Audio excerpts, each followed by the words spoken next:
ಬೇರು ಬೇಸಿಗೆಯ ಬಿಸಿಲಿನ ಹಿನ್ನೆಲೆ ಕೆಆರ್ಎಸ್ ಡ್ಯಾಂನ ನೀರಿನ ಮಟ್ಟ ಗಣನೀಯವಾಗಿ ಕುಸಿತಗೊಂಡಿದೆ. ಕೆಆರ್ಎಸ್ ಡ್ಯಾಂನ ಇಂದಿನ ಒಳಹರಿವಿನ ಮಟ್ಟ 177 ಕ್ಯೂಸೆಕ್ ಹಾಗೂ ಹೊರಹರಿವು 3852 ಕ್ಯೂಸೆಕ್ ಇದೆ. ಸದ್ಯ ಕೆಆರ್ಎಸ್ ಡ್ಯಾಂನ ನೀರಿನ ಮಟ್ಟ 100 ಅಡಿಗೆ ಇಳಿಕೆಯಾಗಿದ್ದು, ಮುಂದಿನ ದಿನಗಳಲ್ಲಿ ಕುಡಿಯುವ ನೀರಿನ ಅಭಾವ ಎದುರಾಗುವ ಆತಂಕ ಸೃಷ್ಟಿಯಾಗಿದೆ.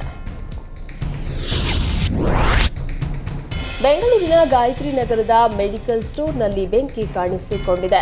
ಹೆಲ್ತ್ ಕೇರ್ ಫಾರ್ಮಾ ಮತ್ತು ಜನರಲ್ ಸ್ಟೋರ್ನಲ್ಲಿ ಶಾರ್ಟ್ ಸರ್ಕ್ಯೂಟ್ನಿಂದಾಗಿ ಬೆಂಕಿ ತಗುಲಿರುವ ಶಂಕೆ ವ್ಯಕ್ತವಾಗಿದೆ. ಸ್ಥಳಕ್ಕೆ ಅಗ್ನಿಶಾಮಕ ಸಿಬ್ಬಂದಿ ದೌಡಾಯಿಸಿ ಬೆಂಕಿಯನ್ನು ನಂದಿಸಿದ್ದಾರೆ. ಏಷ್ಯಾನೆಟ್ ಸುವರ್ಣ ನ್ಯೂಸ್ ವರದಿಯ ಬಳಿಕ ಮಲೆ ಮಹದೇಶ್ವರ ಕ್ಷೇತ್ರಾಭಿವೃದ್ಧಿ ಪ್ರಾಧಿಕಾರ ಎಚ್ಚೆತ್ತುಕೊಂಡಿದೆ. ಮಹದೇಶ್ವರ ಕ್ಷೇತ್ರಾಭಿವೃದ್ಧಿ ಪ್ರಾಧಿಕಾರದಿಂದ ಆರೋಗ್ಯ ಇಲಾಖೆಗೆ ಸುಸಜ್ಜಿತ ಆಂಬ್ಯುಲೆನ್ಸ್ ಕೊಡುಗೆ ನೀಡಿದೆ. ಇದರ ಮುಂಚೆ ಆರೋಗ್ಯ ಹದಗೆಟ್ಟವರನ್ನ, ಹೊಟ್ಟೆ ನೋವು ಕಾಣಿಸಿಕೊಂಡ ಗರ್ಭಿಣಿಯರನ್ನ ಗ್ರಾಮಸ್ಥರು ಡೋಲಿ ಕಟ್ಟಿ ಹೊತ್ತು ತರ್ತಾ ಇದ್ರು. ಡೋಲಿಯೇ ಇವರ ಪಾಲಿಗೆ ಆಂಬ್ಯುಲೆನ್ಸ್ ಆಗಿತ್ತು. ಗ್ರಾಮಸ್ಥರ ಸಂಕಷ್ಟದ ಬಗ್ಗೆ ಏಷ್ಯಾನೆಟ್ ಸುವರ್ಣ ನ್ಯೂಸ್ ನಿರಂತರ ವರದಿಯನ್ನ ಪ್ರಸಾರ ಮಾಡಿತ್ತು. ಏಷ್ಯಾನೆಟ್ ಸುವರ್ಣ ನ್ಯೂಸ್ ವರದಿಯಿಂದ ಎಚ್ಚೆತ್ತ ಮಲೆದೇಶ್ವರ ಕ್ಷೇತ್ರಾಭಿವೃದ್ಧಿ ಪ್ರಾಧಿಕಾರ ಇದೀಗ ಆರೋಗ್ಯ ಇಲಾಖೆಗೆ ಆಂಬ್ಯುಲೆನ್ಸ್ ಅನ್ನ ಕೊಡುಗೆಯಾಗಿ ನೀಡಿದ್ದಾರೆ. ಪ್ರಾಧಿಕಾರದಿಂದಲೇ ಆಂಬ್ಯುಲೆನ್ಸ್ ನಿರ್ವಹಣೆಯ ಜವಾಬ್ದಾರಿ ಹೊತ್ತಿದೆ.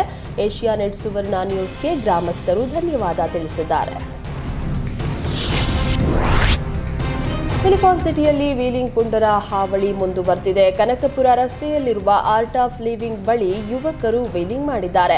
ಪುಂಡರ ವೀಲಿಂಗ್ ಹುಚ್ಚಾಟದಿಂದ ಪಾದಾಚಾರಿಗಳು ಮತ್ತು ಇತರೆ ವಾಹನ ಚಾಲಕರಿಗೆ ಕಿರಿಕಿರಿ ಉಂಟಾಗ್ತಾ ಇದ್ದು, ಪೊಲೀಸರು ಕ್ರಮ ಕೈಗೊಳ್ಳುವಂತೆ ಸ್ಥಳೀಯರು ಆಗ್ರಹಿಸಿದ್ದಾರೆ. ಯುವಕರು ವೀಲಿಂಗ್ ಮಾಡುವ ದೃಶ್ಯ ಮೊಬೈಲ್ನಲ್ಲಿ ಸೆರೆಯಾಗಿದೆ.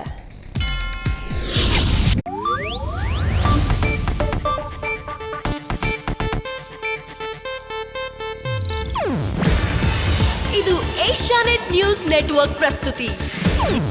ನೀವು ನೋಡ್ತಿದ್ದೀರಾ ಏಷ್ಯಾನೆಟ್ ಸುವರ್ಣ ನ್ಯೂಸ್.